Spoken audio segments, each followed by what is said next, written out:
Gotta give them credit, that went super quick. Got parked quickly, through security, and in the gates very fast. I had less than 10 minutes. Parking gates opened inside the park. And that's including applying sunscreen. No, not just alien bodies. I'm talking aliens.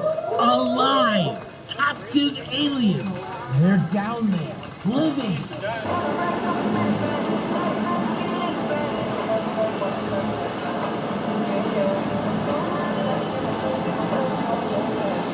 So 3 rides in. I think I now like Pandemonium more than Orion. I kind of had that feeling already. But the thing is, I like Orion more now than I did last year. It's just that Pandemonium was that much better this year. I think it's just the quality and the quantity of airtime is better on Pandemonium. But Orion is faster. That's all it's got on Pandemonium. So 7 rides in the first hour and 20 minutes. I think I'm ready for a break from Orion. Got to get the other rides. Now, if this were my favorite in the park, I would just continue marathoning this because there's like hardly any line.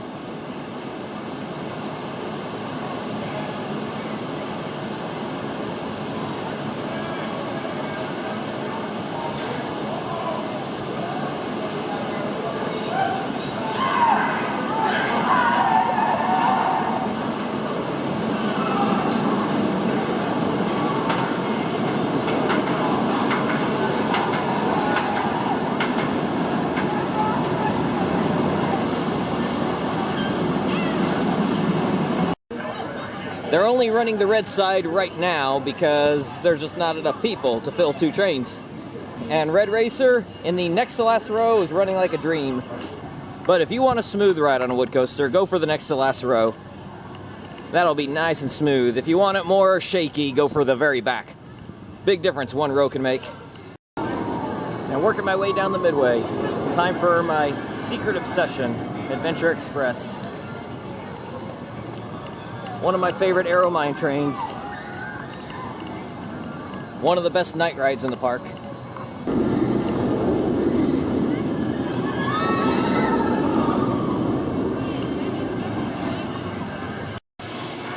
Okay, got to give credit where credit is due. They have their water fountains working here at Kings Island. Over at Hershey Park, they not only don't have the water fountains working, they remove the water fountains completely. You can still get free water at the concession stands, but then you gotta wait in line. I haven't ridden in Vertigo in almost 3 years.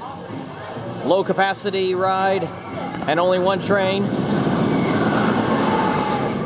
Typically gets the longest line in the park.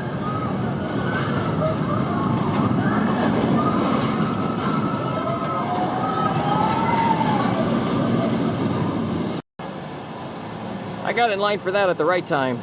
The line is growing now. And this is not one I really care to wait for. It is fun, but I prefer the standard boomerangs. Those restraints, I can easily get my head outside of the bars, lean my head forward, and no chance of any head banging.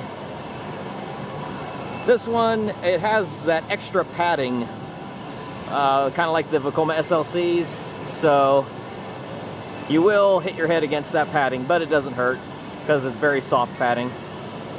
So I'm alright with that, but I still prefer the regular sit-downs. The regular sit-down boomerangs feel more intense too.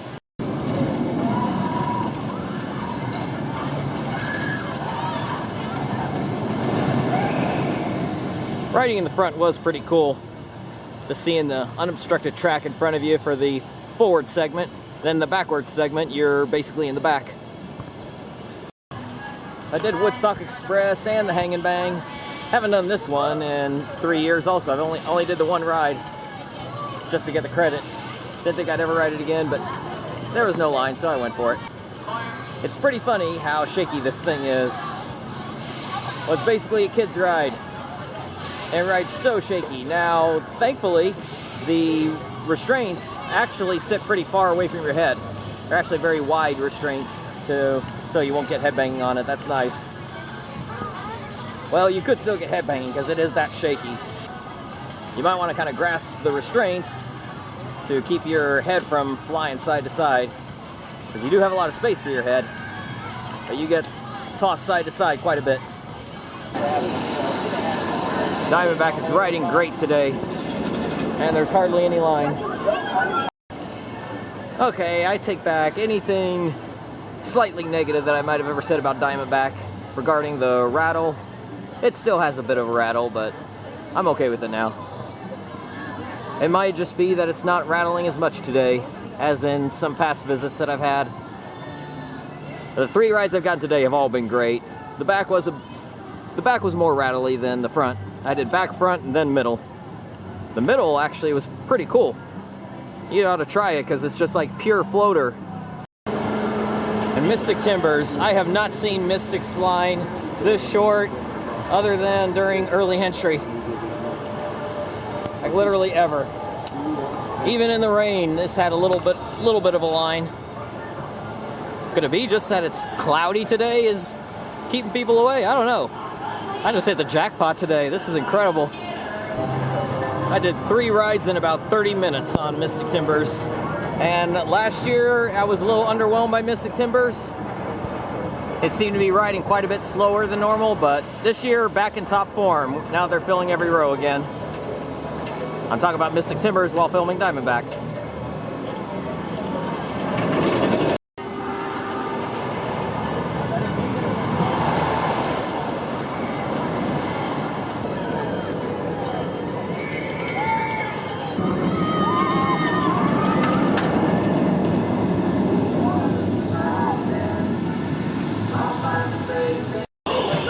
Yes, this row was closed last year, so I finally get to ride my favorite row on the beast again.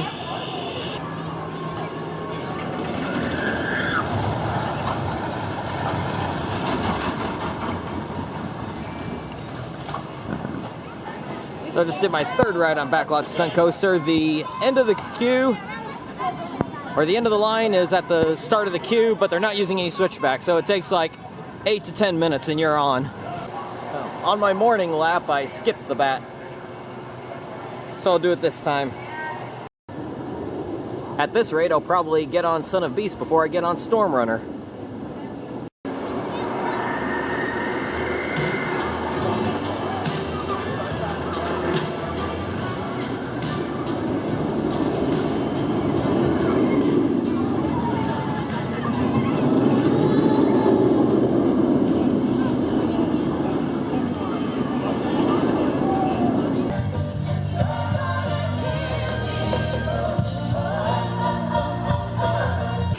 This is one of the best park days I've ever had, and that's because the lines were short.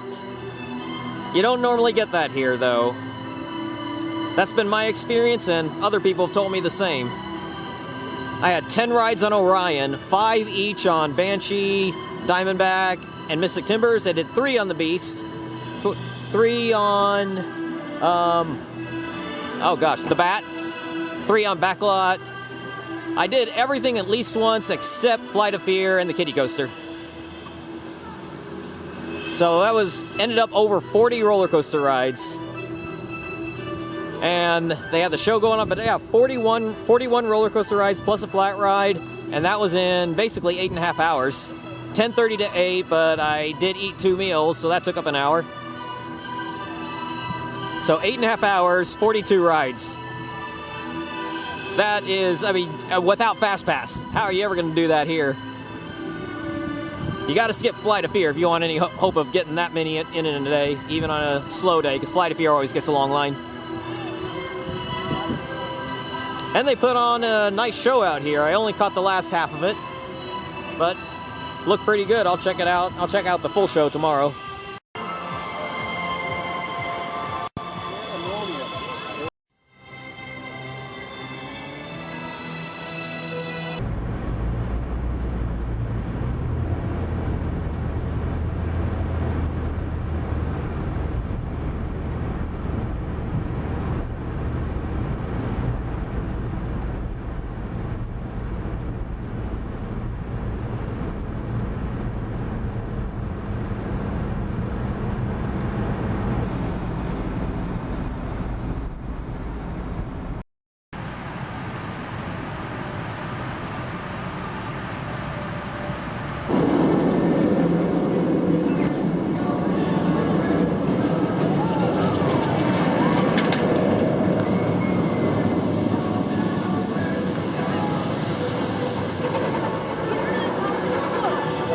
12:15, so an hour and 45 minutes. I've ridden Mystic Timbers 5 times.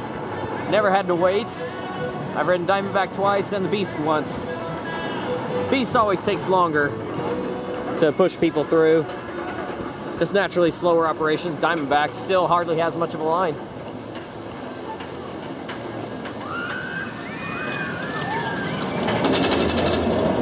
And I prefer the front on Diamondback, the front half of the train for sure, because the back half still has a bit of a rattle. Not as bad as I've had before, but still somewhat of a rattle. In the front, no problem at all. It is 12:45 and Orion is a walk-on. Boy, Cincinnati people really get scared by the rain, I guess. Works in my favor. Don't know if it'll even rain today, but even if it does, I'm going to get more than a day's worth of rides before it does. A shout out to the guys from Oklahoma City who work at the water park there. Ran into them here. That's so crazy.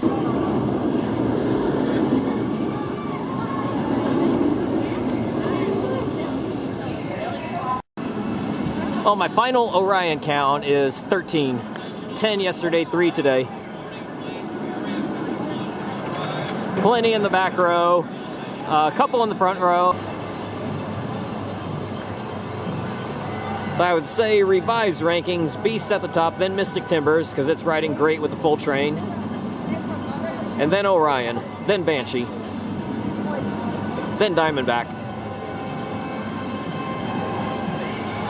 Got 5 great rides. None of them would I consider to be truly elite rides, but they're all great. But Vortex is still my favorite. But a great supporting cast with Racer, Backlot Stunt Coaster, Flight of Fear, the Bats. I may be forgetting one in there. Adventure Express, yeah.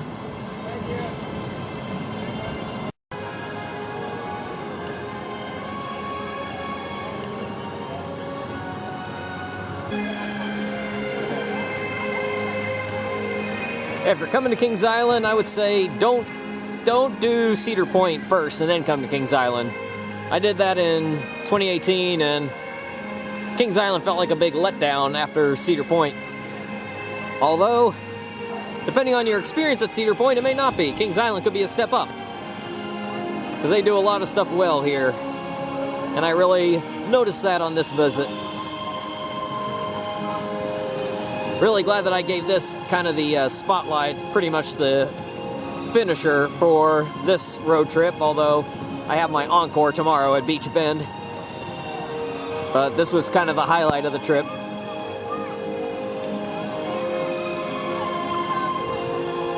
So give Kings Island the spotlight on this one, give Cedar Point the spotlight on the next trip.